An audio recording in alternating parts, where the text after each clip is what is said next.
خط مرزا غالب بنام میر مہدی مجروح۔ سید صاحب، کل پہر دن رہے تمہارا خط پہنچا۔ یقین ہے کہ اس وقت یا شام کو میر سرفراز حسین تمہارے پاس پہنچ گئے ہوں گے۔ حال سفر کا جو کچھ ہے ان کی زبانی سن لو گے، میں کیا لکھوں۔ میں نے بھی جو کچھ سنا ہے انہی سے سنا ہے۔ ان کا اس طرح ناکام پھر آنا میری تمنا اور میرے مقصود کے خلاف ہے، لیکن میرے عقیدے اور میرے تصور کے مطابق ہے۔ میں جانتا تھا کہ وہاں کچھ نہ ہوگا۔ 100 روپے کی ناحق زیر باری ہوئی۔ چونکہ یہ زیر باری میرے بھروسے پر ہوئی تو مجھے بھی شرمساری ہوئی۔ میں نے اس 66 برس میں اس طرح کی شرمساریاں اور روسیاہیاں بہت اٹھائی ہیں۔ جہاں 1000 داغ ہیں 1001 سہی۔ میر سرفراز حسین کی زیر باری سے دل کڑتا ہے۔ وبا کو کیا پوچھتے ہو؟ قدر انداز قضا کے ترکش میں یہی ایک تیر باقی تھا۔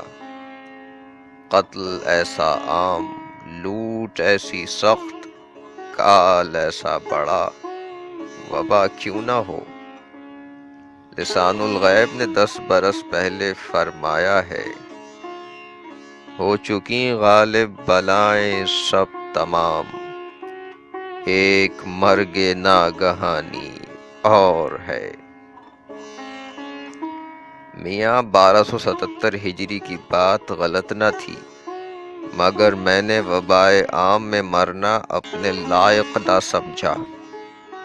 واقعی اس میں میری کسر شان تھی، بعد رفع فساد ہوا سمجھ لیا جائے گا۔ کلیات اردو کا چھاپا تمام ہوا، اغلب کے اسی ہفتے میں، غایت اسی مہینے میں ایک نسخہ بسبیل ڈاک تم کو پہنچ جائے گا۔ کلیات نظم فارسی کے چھاپنے کی بھی تدبیر ہو رہی ہے۔ اگر ڈول بن گیا تو وہ بھی چھاپا جائے گا۔ قاطع برہان کے خاتمے میں کچھ فوائد بڑھائے گئے ہیں۔ اگر مقدور مساعدت کرے گا تو میں بے شرکت غیر اس کو چھپواؤں گا، مگر یہ خیال محال ہے۔ میرے مقدور کی تیاری کا حال مجتہد العصر کو معلوم ہے۔ واللہ علی کل شیء قدیر۔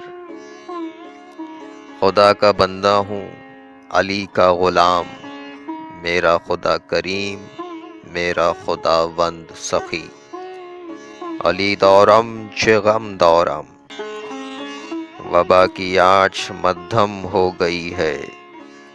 5-7 دن بڑا زور شور رہا۔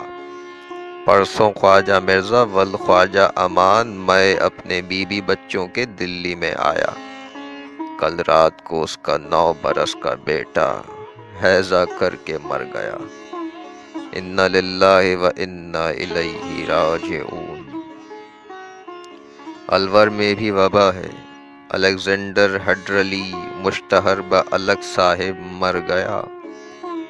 واقعی بے تکلف وہ میرا عزیز اور ترقی خواہ اور مزاج میں اور مجھ میں متوسط تھا، اس جرم میں ماخوذ ہو کر مرا۔ خیر یہ عالم اسباب ہے، اس کے حالات سے ہم کو کیا۔ جمعہ 26 جولائی 1861۔